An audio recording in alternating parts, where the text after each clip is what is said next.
पहाड़ विराट, दुर्गम और पवित्र, ये आदिकाल से ही हम मनुष्यों को कभी प्रेरणा तो कभी चुनौती देते आए हैं। पहाड़ पृथ्वी की सतह पर उभरी हुई वह भौगोलिक संरचनाएं होती हैं जो कि साधारणतः पृथ्वी की सतह के अंदर स्थित टेक्टोनिक प्लेटों के एक दूसरे को धकेलने से निर्मित होती हैं।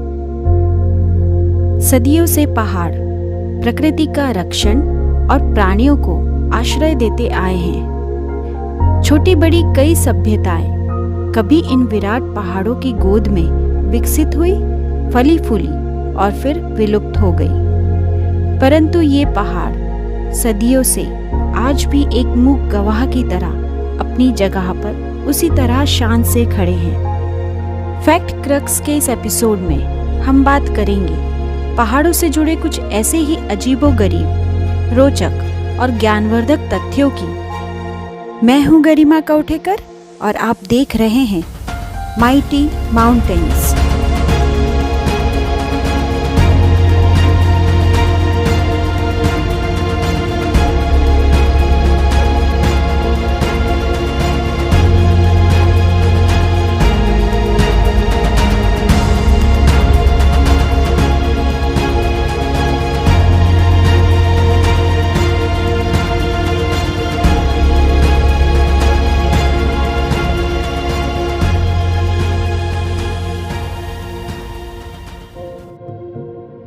पहाड़ों की उत्पत्ति या ऑरोजेनेसिस की मूल वजह निरंतर गतिमान टेक्टोनिक प्लेटें होती हैं। हमारी पृथ्वी की सतह, जिसे लिथोस्फीयर भी कहते हैं, कई विशाल टुकड़ों से मिलकर बनी होती है, जिन्हें कॉन्टिनेंटल प्लेट्स या ओशियनिक प्लेट्स कहा जाता है, जिनके नीचे तरल चट्टानें पिघले लावे के रूप में बहती हैं।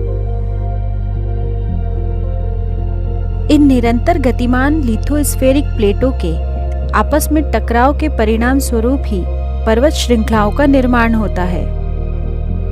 250 से 200 मिलियन वर्षों पूर्व नास्का प्लेट, जो कि एक ओशियनिक प्लेट है, और साउथ अमेरिकन प्लेट, जो कि एक कॉन्टिनेंटल प्लेट है, के बीच टकराव के फल स्वरूप ही एंडीज पर्वत श्रृंखलाओं का निर्माण हुआ था। चलिए अब बात करते हैं हिमालयन रेंज की उत्पत्ति के बारे में। एशिया महाद्वीप में स्थित छोटी बड़ी सभी पर्वत श्रृंखलाएं, चाहे वह टर्किश माउंटेन हो या फिर पूर्वी अफगानिस्तान की तोरा बोरा की पहाड़ियां, चीन और नेपाल में स्थित बर्फीली वृहद पर्वत श्रेणियां हो या फिर इंडोनेशिया में स्थित जावा सुमात्रा के ज्वालामुखीय पर्वत, इन सभी की उत्पत्ति कॉन्टिनेंटल प्लेट्स के आपस में टकराने से ही हुई है।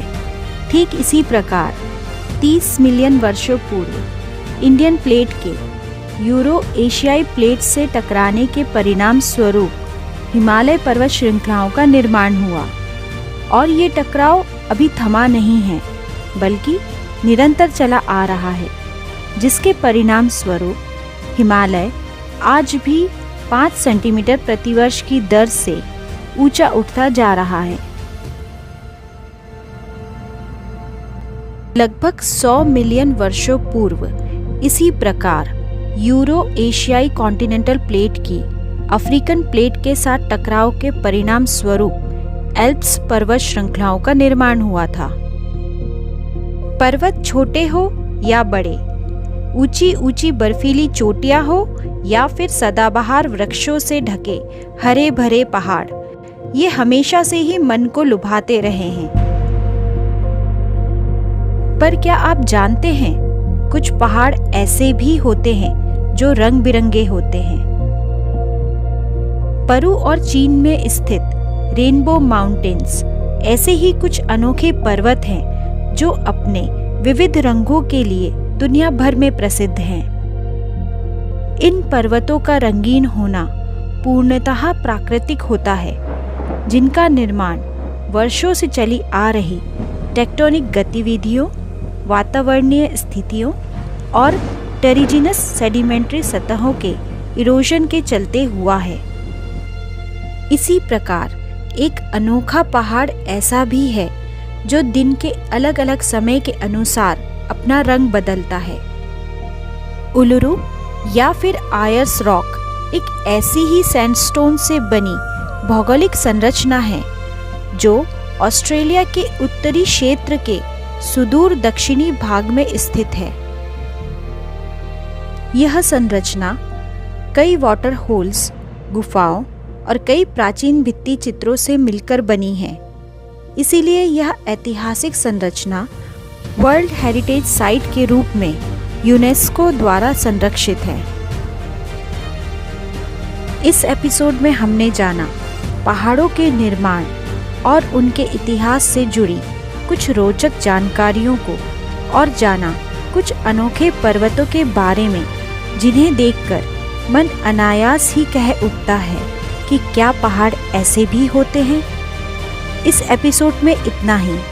फिर मिलेंगे एक नए एपिसोड में इसी तरह की कुछ मनोरंजक और ज्ञानवर्धक जानकारियों के साथ। मैं हूं गरिमा कौठेकर और जुड़े रहिए फैक्ट क्रक्स के साथ।